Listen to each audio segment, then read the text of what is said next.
Kągi, sveiki visi, dar kartą esu Vytautas Jankauskas, atstovauju uždarą akcinę bendrovę, kuri gaminam jau daugiau nei 30 metų polistireninį putplastį, skirtą įvairiom konstrukcijoms ir tame tarpe plokštiesiems stogams. Tai pabandysiu papasakoti apie jų panaudojimą, šių plokščių panaudojimą plokštiesiems stogams. Kaip ir žinome, dažnai statytojams pradedančiam, ypač privačiam, tenka dilema, kokį stogą turėti ir kokį pasirinkti, ar tai plokštieji stogą, ar tai šlaitinį stogą. Mūsų manimo, plokščiasis stogas turi tam tikrus privalumus. Tai galima pilnai įrengti erdvę, atitinkančią gyvenamą, kaip antras ar trečias stogas, neturėti mansardos ar ten kažkokių tai kitokių patalpų, kur dažnai tampa tik tai kaip po sandėliais. Galimybė ant stogo taip pat galima įrengti ir terasą, poilsio aikšteles, netgi galima įrengti ir mašinų stovėjimo aikšteles ar kitokius dar. Kuo išsiskiria plokščiasis stogas, kad mažesni yra plotai, mažiau reikia medžiagų, greitesnis montavimas ir paprastesnis technologiniai sprendimai. Ypatingai svarbu plokščiajam stoge yra šiltinimo ir sandarumo svarba. Apie tai ypač nuosekliai papasakojo mano kolegos, kiti pranešėjai. Kaip žinome, jeigu nebūtų tinkamai izoliuotas, apšiltintas stogas, tai šilumos nuostoliai per stogo konstrukcijas apie 25–30%. Žiemos laikotarpiu, o vasarą atvirkščiai, ypač prikaitinamos patalpos esančius viduje. Polistireninis putplastis tinkantis yra pilnai stogų apšiltinimui. Jis atlaiko apkrovas, puikius termoizoliacinės savybės, atsparus yra pakankamai drėgmei, jis nesukelia pelėsių kažkokiu, tai ne pats nepelyja, nedula. Pagrindinis savybės tenkančius polistireniniam putplasčiui ir turinčius privalumą plokščiųjų stogų panaudojimą, tai yra jo lengvumas, neapkrauna stogo konstrukcijas papildomų nereikalingų svorių, pakankamas tvirtumas, kur galima įrenginėjant stogo konstrukciją ant jo vaikščioti ir jis nepraranda savo savybių. Taip pat, kaip ir žinome, pagrindinis savybės tai yra puikius termoizoliacinės savybės.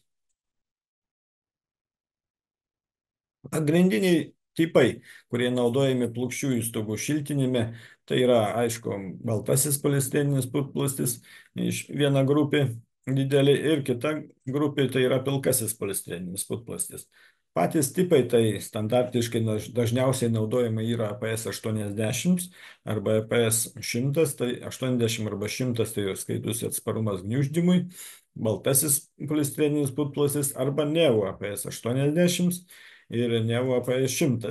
Taip pat, kur yra terasus ar kažkokie tai sandėliavimo, tarkim, nesandėliavimo, daugiau tai kaip ir automobilio aikštelis naudojamas yra APS 200 ar ten APS 150 tankių polistireninis putplastis.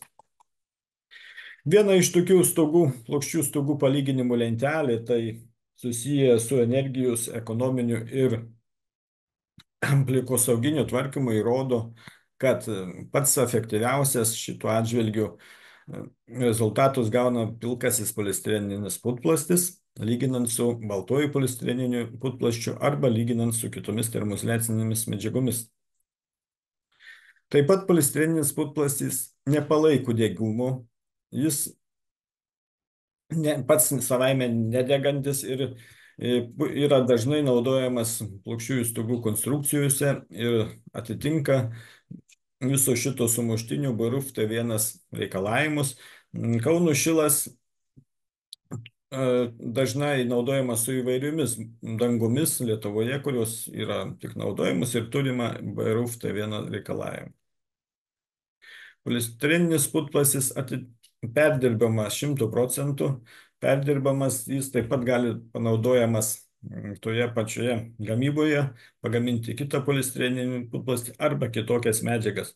Kauno šilas per metus surenkame maždaug apie 30 tonų atraižų iš statybos objektų. Trumpai papasakosiu, pristatysiu pagrindinius mazgus, kurie, sakykime, galbūt jums pasikartos ir jie yra jau žinomi. Tai plokščius stogo šiltinimas ant gelžbetoninės perdangos, taip kaip kiaurėmėta perdanga, kaip visi žinomi, garo izoliacija, polistireninis putplastis parenkamas pagal storį, pagal kokią turim norėtų varžą ar pagal U vertę ir hidroizoliacija. Plokščių stogų šiltinimas su nuolydžiu, tai vėlgi tie patys sluoksniai, tik dasideda nuolydžio formavimas. Dažnai kyla dilema, ar tą nuolydį dėti į apačią, ar į viršų, bet dažniausiai sutinkame, kad dedama yra į viršų, nes nereikia pjaustyti pagrindinės termoizoliacinės medžiagos vėliau, pritaikyti pagal tą patį nuolydį, nes gal nereikia siūlės. Taip pat reikia žinoti ir priimti, kad nuolaidinis polistirenas taip pat yra termoizoliacija, kurią reikėtų įskaičiuoti, skaičiuojant storius. Plokščio stogo šiltinimas ant profiliuotų pagrindų, kai eina sandėliavimo patalpos didelis, gamybinis patalpos, jis taip pat ten naudojasi. Eksploatuojamas terasa, galima parinkti kitą tipą, jeigu norime apsidrausti. Plokščio stogo šiltinimas čia jau susip dažniausiai, kai yra medinis konstrukcijos, taip pat eina visi tie patys sluoksniai. Dažniausiai polistrininis putplastis klojamas ant plokščių stogų keliais sluoksniais. Faktiškai yra pagrindinis sluoksnis, kurį 30 būna ir 40 cm. Tai dažnai mes jį dar skaidome į 2 arba net 3 dalis. Tai 2 sluoksniai pagrindinius termoizoliacinius, vienas sluoksnis nuolydinių polistirenų, trečias sluoksnis, jeigu ten naudojamas kažkoks tai priešgaisrinis sluoksnis barjeras ir paskui jau rytininės prilydomos ar kitokios dangos. Reikia žinoti, kaip ir dauguma, manau, žinome, kad plokščiuose stogais skaitosi, kai nuolydis yra nuo 0,7 laipsnių ir iki 7 laipsnių. Ir reikėtų taip projektuoti, kad neatsirastų tų vandens kažkokių telkinių didesnių negu 5 mm. Ir jie faktiškai išnyktų per 2 valandas. Iš polistireninių putplasčių galima padaryti įvairius nuolydžius ir mes juos gaminame. Tai gali būti išorinis vienkryptis, išorinis daugiakryptis, vidinis daugiakryptis, vidinis ten įlovis ir taip toliau. Faktiškai mes gaminame visus nuolydžius, kurie yra galimi iš polistireninių putplasčių, kaip ir visoje Europoje ir visam pasaulyje. Kągi, per metus mums tenka tikrai nemažai jų pagaminti ir manom, kad jau tos patirties turime juose.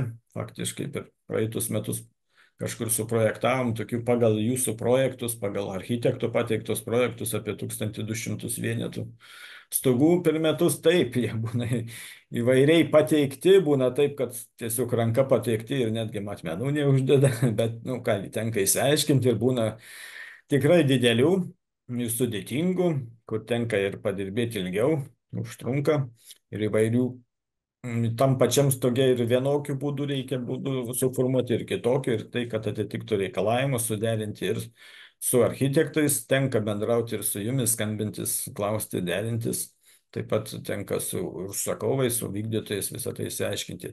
Tų stogų kvadratūros būna įvairios, ir nuo 4 kvadratų ir 100 000 ir daugiau tenka atlikti. Tai truputį papasakosiu bendrai, kaip tie nuolydžiai yra ir jų ten paeiliui kaip formuojasi. Tai pats paprasčiausias būdas yra vienkryptis stogo nuolydis, kurį mes, taip sakant, bėga vanduo į stogą į vieną pusę, parenkamas nuolydžių dydis pagal projektą, klojamos nuolydinis plokštis. Šituo atveju jos gali būti klojamas ir viršui, ir apačioj, nėra skirtumų, nes nereikia pjaustyti papildomai ir kažkokių tai sąnaudų atlikti daugiau. Tenka rečiau tokį dalyką, kad būtų išorinis į visas kryptis arba į kelias kryptis nuvedimas, Tai šiam atveju taip pat turim tokias tam tikras specialias kraiginės plokštės, kurios klojamos yra pagal plokštumų susijungimų linijas. Šitose vietose nereikia nieko pjauti, sujungti, nereikia, nesigauna jokių atraižų. Dažniausiai vienas iš būdų naudojimas tai yra, kai yra vidinis parapeto įlajos, reikia ten suformuoti nuolydžius pagal projektą. Šiuo atveju visur yra projekte nurodytas 2,5% nuolydis, tai mes jį suformuojame, tik tiek, kad, tarkim, kaip yra plokštumų susikirtimų linijos parodyta projekte, taip niekada nesigauna dažniausiai, nes jos truputį keičiasi, ypač esant, vadinkime, tam pačiam nuolydžiui. Šituo atveju visur matosi tokie kaip ir vidiniai latakai, kaip ir šičia yra, bet šituo, kadangi yra plokštumos, ateina iš skirtingų krypčių, tai gaunasi dar kraigas.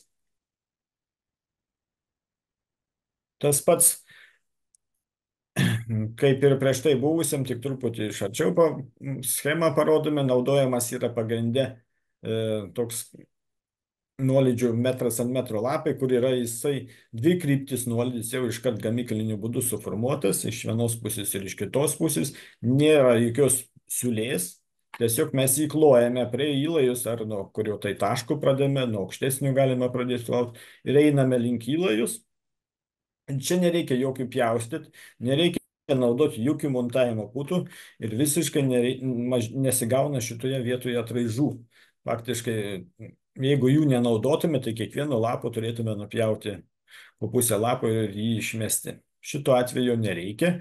Ir kas yra labai svarbu, kai nėra šičia siūlės, gaunasi vientisas pagrindas, danga esanti virš jos, hidroizoliacija, neturi jokių perkritimų ir jinai ilgiau tarnauja. Dar vienas būdas, kai yra vienkryptis, bet prie latakų formuojamas luvys. Ir šituo atveju iškyla kartais dilema, kurios mums reikia išspręsti ir su architektais, ir su užsakovais, ir su vykdytojais.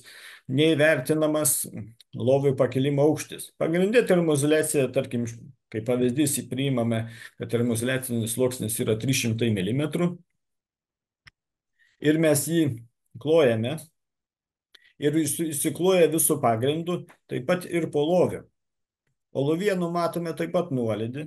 Tarkim, tas nuolydis galbūt pakyla ten ar 10 cm aukščiau. Ir šituo atveju reikia storinti nuolydinių polistireno startą pradėti, nuo kurio. Kaip ir neseniai čia vieną projektavau, teko projektuoti 1000 kvadratinių metrų, per lovį jis turėjo apie 15 cm. Tai gaunasi po 150 kubų, jūs įsivaizduokit, kokie tai yra pinigai. Tai, vėlgi, tai galima spręsti labai ganėtinai lengvai, tik po loviu keičiant termoizoliacinę medžiagą. Po loviu mes galime naudoti nevo pilką į polistireninį putplastį su gerom savybėm arba panaudoti pirą, kuris šituo atveju, sakykime, galėtų pagelbėti, jeigu 30 cm yra polistirenių putplasčių, tarkime, PS80, tai galbūt pirų užtektų ten ir iki 20 cm kažkur, tai mes įspręstume tą dilemą, kad nereikėtų klientui užsakovui papildomai daug išleisti pinigų. Vėlgi, truputėlį A++ gyvenamųjų namų atlikom tokį lengvą paskaičiavimą.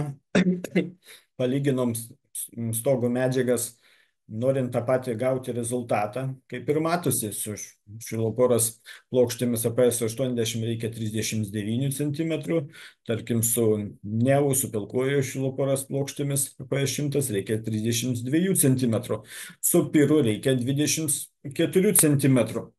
Bet yra rezultatas. Jeigu 100 kvadratinių metrų su APS80 mums užtenka apie 1500, su piru reikia 3000. Tai vėlgi tas piras yra tam tikras labai puikiai gera medžiaga su puikiomis šiluminėmis savybėmis, tik tai tiek, kad ekonomiškai nėra per daug pagrįstas. Reikėtų tai žinoti galbūt ir tai atsižvelgti, nes vis tiek visur visiems tenka konkuruoti. Vėlgi, šitas būdas taip pat dažnai sutinkamas, kai jau tenka nuolydžius formuoti keliais sluoksniais. Tai yra, suformuojame mes į tokius latakus, kad subėgtų kaip ir yra projektų, 2,5% subėga į latakus ir šitome latake mes jau turime paskirstyti nuolydį į įlajas. Taip mes tai galime atlikti, suformuoti ir vienas nuolydžio plokštės ir kitas nuolydžio plokštės, kad puikiai nubėgtų vanduo. Ypatingai dar yra svarbu, kai yra nuolydis jau suformuotas su konstrukcija, tai yra apima dažniausiai didelius stogus, sandėliavimo patalpos, gamybinis patalpos, kai jau nuolydis yra padarytas konstrukcijoje ir ten papildomų nuolydžių nereikia formuoti. Tarkim, šituo atveju 3,5%, ten reikia tik tai paskirstinti vandenį į įlajas. Ir šituo atveju reikia, atsiminti tai, kad bent jau šituose įstrižainėse liktų nemažesnis nuolydis kaip tas minimalus reikalavimas 0,7 arba 1,25%. O tai jau nebepriklauso nuo nuolydžio polistireno, koks yra nuolydinis polistirenas, o tai priklauso nuo esamos konstrukcijos nuolydžio. Šituo atveju teko tokį daryti, kad mes šitą įstrižainę netgi užkėlėm vos ne 90 laipsnių kampu, kad gautųsi tas nuolydis. Tai čia truputį prašome atsižvelgti. Vėlgi, yra toksai, susidurėme netgi dažnai netinkamų parapetų apšiltinimo. Kaip ir šituo atveju matome, šalčių toksai tiltelis gauna per vidinį parapeto apšiltinimą. Dažnai netgi likęs vidinis parapeto apšiltinimas siekia 5 cm, kartais 10 cm. Ir šiuo metu netgi tai jau yra populiarėjama, kad iš vis nemūryti parapeto, o jį galime pagaminti iš polistireninių putplasčių ir tuomet gaunasi puikius jų savybės ir nėra jokio šalčių tiltelio. Kaip šį čia esam pavaizdavę, dedasi termoizoliacinė pagrindinė plokštė, kuri išsikiša tam tikrą atstumą pagal išorinės termoizoliacijos storį. Ant jo montuojasi pagamintas polistireninių putplasčių parapetas iškart su nuolydžiu. Jis klijuojasi ir dar papildomai tvirtinasi mechaniškai. O vėliau, jau kai ateina fasadą apšiltinimo meistrai, jie papildomai sujungia dar 5 ar 10 cm plokštę, kad nesigautų šitoje vietoje ištisinė siūliai. Taip pat galime pagaminti įvairaus ir didesnių nuolydžių ar tam tikrus kitokius gaminius reikalingus statyboms. Taip kaip matosi pavaizdavo, tad čia yra kokie visiškai skirtingi yra diafragmos parodymai. Taip pat mūsų svetainėje galima rasti, esame sukaupę pilną duomenų bazę projektavimui, brėžinių katalogus. Prašome kreiptis. Yra A++ brėžinių katalogas DVG, PDF pavidalu, galite paimti iš ten ir iškart įdėti. Esame sukūrę visą failų darinį, kur renovacijai tinkantis. SIP, ypač privačių namų, pas privačių namų statytojus populiarėjanti yra SIP statyba, greita, pigesnė. Taip pat galite mūsų svetainėje atsisiųsti jums reikalingas visas deklaracijas ar duomenis apie mūsų gaminamus gaminius. Turime visas deklaracijas visiems gaminiams, atsižvelgiame į šiuolaikinius reikalavimus. Mums svarbi yra šita aplinkosauginiai reikalavimai ir turime deklaracijas. Tai mano padėjėjas, kuris tenka kitas su juo ir pabraižyti. Ir manome, kad kartu su jumis visais įveiksime visus projektus ir nuolydžių skaičiavimus. Tai tiek iš manęs. Ačiū Jums už dėmesį.